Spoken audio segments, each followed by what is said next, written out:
Ouvrez grand vos oreilles. Vous écoutez un balado Urbania. Québec, 2030. Malgré le plan pour une économie verte du gouvernement Legault, la belle province est au bord de la catastrophe. L'île de Montréal est recouverte de gaz toxiques. La ville de Québec a détruit le fleuve Saint-Laurent avec la construction du 3e, 4e et 5e lien. Et malheureusement, la ville de Trois-Rivières n'a pas du tout changé. Plus au nord, parce que oui, c'est plus au nord, mais on dit tout le temps que c'est plus à l'est. En tout cas, si vous voulez vous ostiner, on peut toujours dire que c'est plus au nord-est. En tout cas, la moitié de la Gaspésie a disparu en raison de l'érosion des berges. L'autre moitié est complètement inondée. Il n'y a plus aucun espoir pour le Québec. Il n'y a plus d'espoir pour l'humanité. Ouais, c'est pas tout à fait vrai, hein. Trois-Rivières va s'améliorer. Bon, ça, je peux pas te faire de promesses, mais il y a quand même de l'espoir sur le plan environnemental. Ça veut dire qu'on mourra pas demain. Bah écoute, peut-être pas. Moi, c'est Alexandre Forêt, humoriste de La Relève, j'ai 28 ans et mon chat s'appelle Donatello. Et moi, c'est Léa Hilardo, j'ai 23 ans, je milite depuis plusieurs années pour la justice climatique et j'ai un casque de vélo rouge à pois blanc. Et comme je me déplace pas mal juste en vélo, on peut dire que j'ai l'air d'un champignon roulant.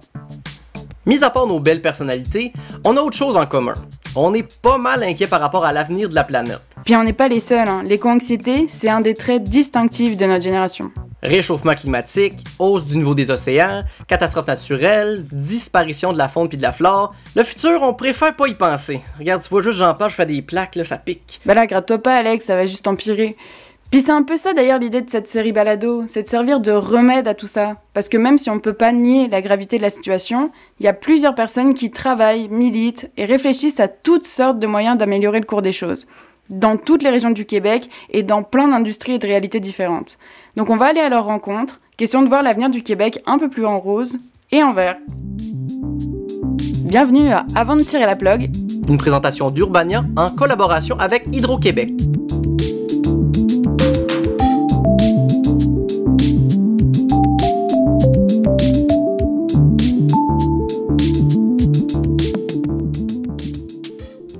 Bon.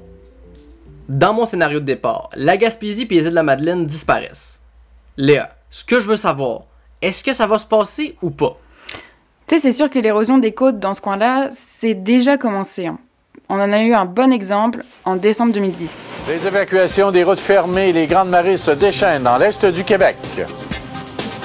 Oh mon Dieu! Elle vient de perdre sa galerie. Enfin qu'en gros, pour celles et ceux qui s'en souviendraient pas, en 2010, il y a une tempête qui a frappé l'est du Québec. Les vents et les vagues ont été tellement violents que 65 maisons ont dû être démolies à cause de l'érosion des berges. Et ça, c'est sans compter la quinzaine d'autres qui ont dû être déplacées. Mais c'est quoi le rôle des changements climatiques là-dedans? Bah normalement, la glace sert de protection sur le littoral. Réchauffement égale pas de glace égale pas de protection. Bref, avec les changements climatiques, les côtes sont plus vulnérables aux intempéries. Moi, je suis pas un grand fan de l'hiver, mais pas à ce point-là quand même, là. Mais la bonne nouvelle, c'est qu'il y a du monde qui étudie spécifiquement le dossier de l'érosion des côtes, qui fait des prédictions pour savoir ce qui nous attend dans les prochaines années et qui trouve des solutions. Donc on va y revenir, mais tu vas l'avoir la réponse à ta question. Mais en attendant, je crois que t'as parlé à des gens que ça a touché de près, hein. Difficile de faire plus proche. J'ai jasé avec des résidents de Sainte-Flavie qui doivent faire face à cette réalité-là. Sainte-Flavie, c'est une super belle municipalité, à peu près à mi-chemin entre Rimouski et Matane. Je te jure, quand tu roules à 132, t'as quasiment l'impression de rouler dans le fleuve tellement l'eau est proche. Puis dis-toi, qu'entre le fleuve et la route, il y a les maisons de plusieurs Flaviens et Flaviennes. Leur terrain, là où leur maison est, ben, il disparaît tranquillement ou ben il menace de disparaître petit bout par petit bout dans le fleuve. Il y en a qui décident de déménager, des migrants climatiques en quelque sorte, d'autres décident de rester, même si des fois, ça va à l'encontre des recommandations des spécialistes. Oui, bonjour. Je parle bien à M. Nelson Campion. Exact. Ah, enchanté, M. Nelson Campion. Ici Alexandre Forêt, ça va bien? Oui, ça va très bien, et vous? Ah, je rayonne de bonheur, mon cher. Oh, le soleil qui est dans ma fenêtre devant moi. Ah, oui, d'ailleurs, pouvez-vous me dire, vous êtes un habitant de Sainte-Flavie. Ça fait combien de temps que vous habitez à Sainte-Flavie? Oh, ça fait plus de 50 ans. Plus de 50 ans? OK, fait que vous êtes un fier habitant de la municipalité, puis vous êtes bien là. Oui, je suis un fier habitant et un fier retraité. Moi, maintenant, la maison dans laquelle vous êtes, ça fait pas longtemps que vous êtes là. Ça fait une dizaine d'années. Une dizaine d'années, puis c'est la maison de votre père, si je ne m'abuse? Oui, exact. C'est l'ancienne maison de mon père. J'ai resté ici lorsque j'étais jeune. On est arrivé ici dans les années 60. Puis, j'ai habité ici et j'ai été heureux ici avec mes 3 sœurs. J'ai passé mon enfance ici. On a eu bien du plaisir à jouer sur le bord de la grève. C'est quelque chose ici que l'on vit qu'on ne vit pas en ville, là. À un moment donné, j'ai eu une lettre de la municipalité qui me disait que j'avais été considéré comme dans les 24 premières résidences à risque. Plus à risque que d'autres qui vont peut-être venir dans le futur. On a eu beaucoup de rencontres à la municipalité de Sainte-Flavie. Puis suite à ça, on m'a fait une offre me disant qu'on m'offrait un montant d'argent X pour voir soit déménager ma maison, soit démolir ma maison ou refuser l'offre et rester sur place. C'est ce que j'ai choisi de faire avec ma conjointe. Bon, fait que là, suite à ça, on m'a dit que j'étais peut-être pas à risque d'érosion, mais que j'étais à risque de submersion. Avec les années, l'eau va monter et un jour, l'eau va embarquer sur mon terrain. Moi, dans ma tête à moi, là, l'eau, elle monte pas plus haute qu'elle montait il y a 40 ans. OK. Donc, vous n'avez pas peur, dans le fond, de vous réveiller un matin et que la mer soit rendue dans votre salon? Non. D'ailleurs, le chercheur m'avait dit que le niveau de l'eau va monter environ de 10 mm par année. OK. Et je lui ai pas expliqué, mais je lui ai mentionné que j'avais plus de chance à 10 mm de voir de l'eau dans ma tombe que d'en voir dans mon sous-sol. Vous mettrez un wetsuit dans votre testament, peut-être que votre tombeau sera justement moins à risque. Bonne idée, avec un snorkel. En plus, hein? Pas manquer d'air. Alex, j'ai 2 questions pour toi. Vas-y. Pourquoi M. Campion il parlait de risque de submersion? Ah, parce qu'en plus des risques d'érosion, les changements climatiques entraînent la fonte des glaces, ce qui fait augmenter le niveau des mers, ce qui fait que son terrain pourrait être submergé? Exactement. Puis c'est quoi la deuxième question? C'est qui accompagne les gens comme M. Campion? Ça, c'est des personnes comme Géraldine. Moi, c'est Géraldine Colli. Je suis chargée de projet en érosion côtière et depuis peu agent de développement et environnement pour la municipalité de Sainte-Flavie. Madame Colli est en quelque sorte une pionnière. C'est la première fois qu'une municipalité crée ce poste-là au Québec. Attends, t'es en train de me dire que les grandes marées de 2010 ont créé de l'emploi? Après les grandes marées, le gouvernement a conçu un programme de prévention en matière d'érosion côtière et de submersion. Puis c'est dans ce cadre-là que le poste est né. Et qu'est-ce qu'elle fait exactement, Madame Colli? Je vais la laisser te l'expliquer. Le poste, c'est beaucoup de l'accompagnement de citoyens. Donc, c'est permettre aux citoyens d'avoir une personne de référence pour les accompagner dans leur dossier. Le programme de prévention en lui-même, au final, c'est proposer une aide financière aux citoyens pour s'adapter au changement climatique et à l'érosion et submersion côtière dans notre cas précis. Donc cette aide financière leur permet soit de prendre l'aide puis d'aller se construire ailleurs, soit de déplacer leur résidence, ou comme on est en programme de prévention, les gens ont le droit de dire non, moi je reste ici puis je bouge pas. Donc moi c'est les accompagner dans toutes ces situations-là et essayer de faire au mieux, puis être le lien entre eux et le ministère de la Sécurité publique aussi. Le fleuve grignote sur le territoire, sur le terrain de chaque personne. Donc, le citoyen lui-même s'aperçoit qu'il perd un peu de territoire au fur et à mesure. C'est sûr qu'il y a une urgence qui est visible, puis la menace, elle est là. Ouais, elle est visible, c'est sûr qu'elle est plus longue dans le temps. Là, je vous dirais que c'est pas comme dans les inondations où tout d'un coup, pouf, on se retrouve inondé. Là, l'érosion, c'est un travail entre guillemets de longue haleine, mais c'est visible aussi, où en 2010, par exemple, en moyenne, à Sainte-Flavie, les terrains ont perdu 4 mètres. Il y a eu un recul de 4 mètres en moyenne. Donc c'est quand même assez... Oui. Puis justement, à Sainte-Flavie, il y a 24 maisons qui ont été identifiées à risque. Comment vous avez déterminé qu'ils sont à risque? C'est quoi la menace? Est-ce que vous avez justement vu que du terrain qui était grignoté, ou c'est avec les recherches, vous savez que dans l'avenir proche, il va falloir que ce soit déplacé ces maisons-là? Ça, c'est une étude de l'UQAR qui a mené ça. Donc, chaque bâtiment ont comme un indice de vulnérabilité selon différents critères de recherche au niveau de l'Université du Québec à Rimouski. Le ministère de la Sécurité publique a aussi mis lui-même ces critères. Les premières résidences principales avec l'indice le plus vulnérable ont eu accès à ce programme-là. Alors, les gens, eux, comment ils vivent ça? Je dirais que ça dépend vraiment les propriétaires. Il y en a qui s'y attendaient et qu'on fait, c'est comme ça, puis c'est le moment pour moi, beaucoup d'aller rejoindre mes petits-enfants qui habitent plus à Québec ou ailleurs. Il y en a d'autres, ça a été très dur. Il y en a, ça a été des pleurs. Il y a aussi, des fois, comme c'est des couples, des fois, le monsieur est pour, la madame est contre ou vice-versa. Donc, c'est aussi des confrontations. Puis vraiment, c'est là, à ce moment-là, qu'on étale vraiment toutes les possibilités pour leur montrer et les accompagner. Il y en a, je dirais pas c'est du refus ou du déni, mais c'est comme, non, moi, ça m'atteint pas. Puis, il y a vraiment toutes sortes de réactions et on est accompagné par le CIS du Bas-Saint-Laurent pour ça aussi, là. Et puis moi, c'est sûr qu'il y a des journées où je suis passée par toutes les émotions de tous les citoyens. Là, quand on en rencontre 3-4 à la suite et qu'on a 3-4 émotions, puis forcément, ça nous touche. Moi, je vais courir le soir pour oublier ça. Se faire dire qu'on doit quitter son foyer, ça doit être bouleversant. Hein. Vraiment. Comme on l'a vu, ou plutôt comme on l'a entendu, M. Campion, lui, il a décidé de ne pas bouger en toute connaissance de cause. Mais il y a les autres, ceux qui s'en vont. Oui, c'est le cas de Pierre Bouchard. Lui et moi, on en a jasé. Je voulais savoir comment ça s'était passé pour lui, un déraciné du climat.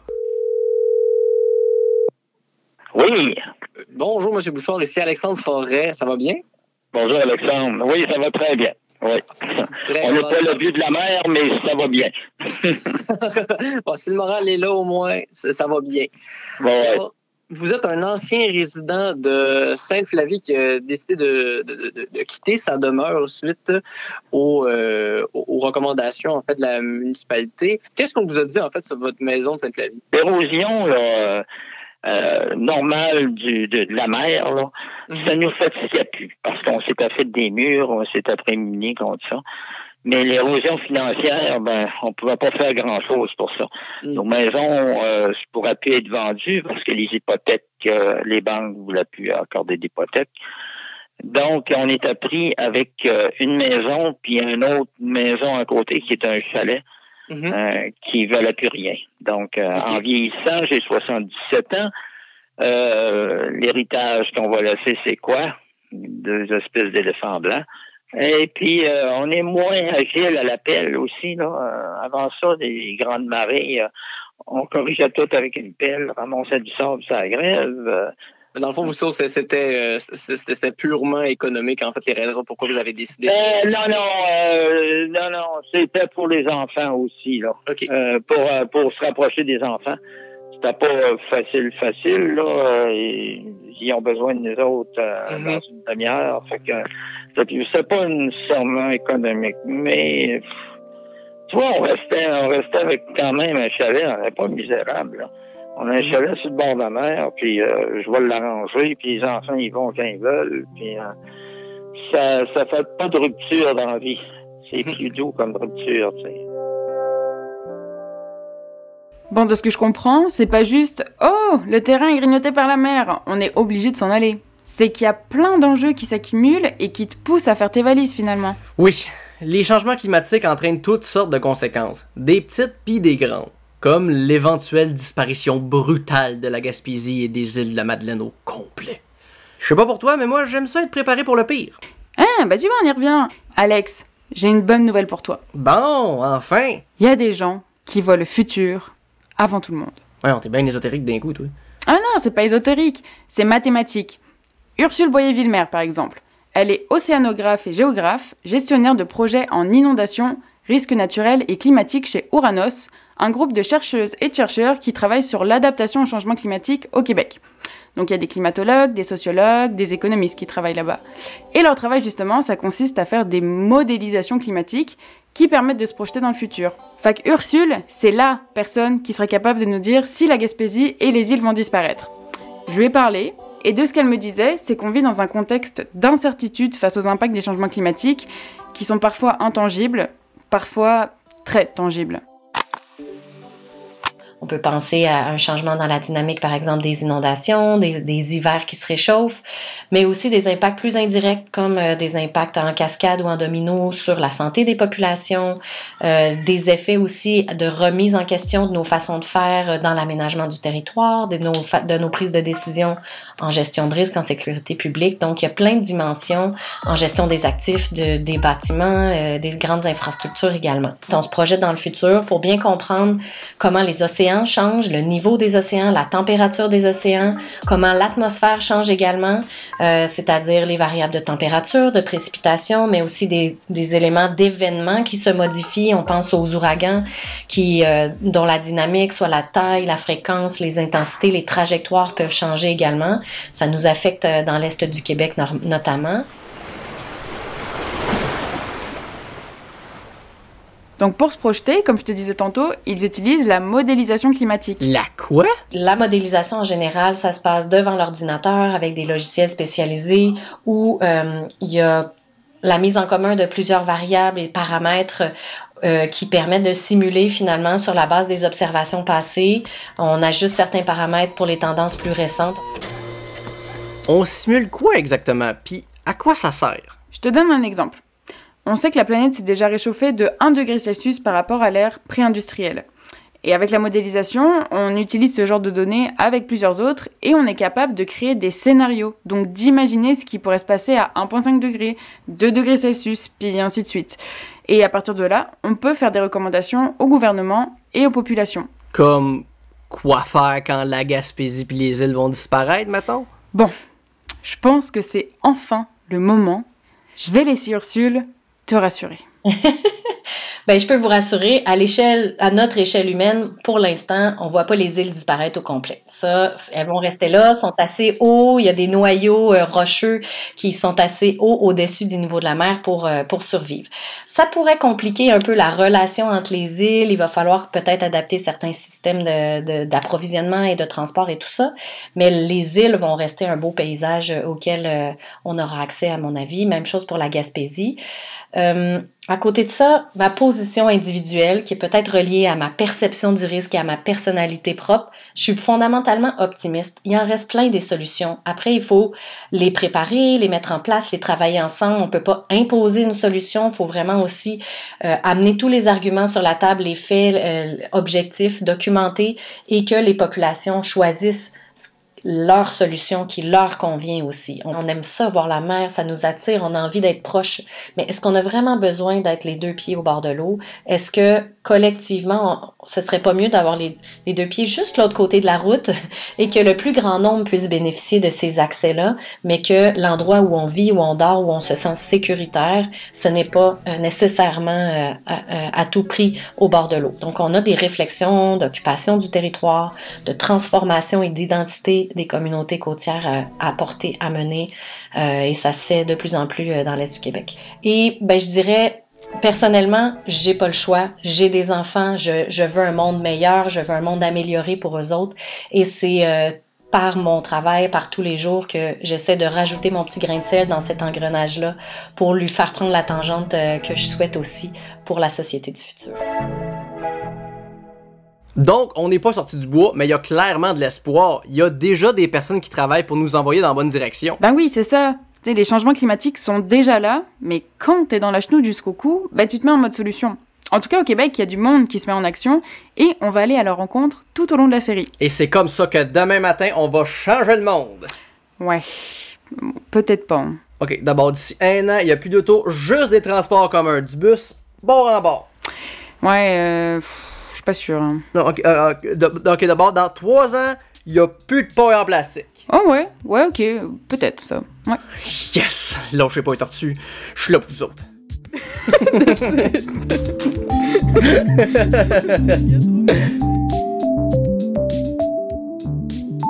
C'était Léa Hilardo et Alexandre Forêt. Avant de tirer la plug, c'est à la recherche Camille Lopez, à la réalisation, au montage et à la musique originale Marie-Hélène Frenette-Assad. Un concept de Barbara Judith Caron et Harold de Beaulieu.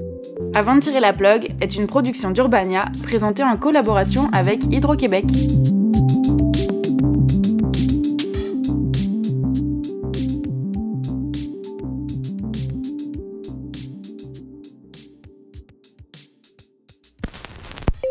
C'était un podcast Urbania.